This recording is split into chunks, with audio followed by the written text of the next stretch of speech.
I think reading is all too often neglected as an aspect of our personal development. And there's so much about it needs organising. I just want to give an idea of how I go about it myself, not for a moment suggesting that this would suit everybody. So, recognising the value of reading, I've collected around about 2,000 Adobe PDF file reading articles, a lot of them from publications such as the Harvard Business Review, which is where both these come from.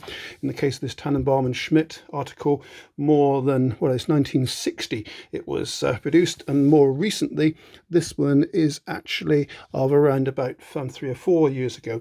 Currently, I'm working on negotiation and conflict management. How I go about my reading is this. Obviously, I collect the articles in file form.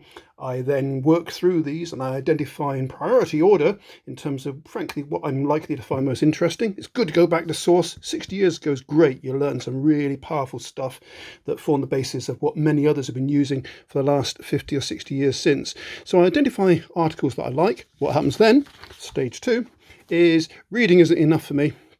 I have to write it down. So I have to write down what others would retain. So this is in the form of direct quotes, together with some of my own notes and observations beside it, and some ideas for slides. I generate a lot of other learning material from this. So I read the articles, I write up my notes. What happens then is it doesn't end there. Once my notes are written up, they get typed up. And this gives me another form of data storage. It means that I can pass it on in this form to others in my networks. I can use it in support of other learning programs. It's a useful document. So I read, I note, and then I type up. This is what I did earlier. This is 56 or so sides of a coaching resource. I've got these for coaching. I've got them for leadership, change management, customer service, mentoring, learning from work.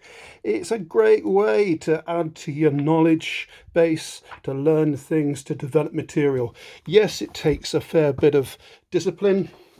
Yes, it first of all takes finding sources in the first place.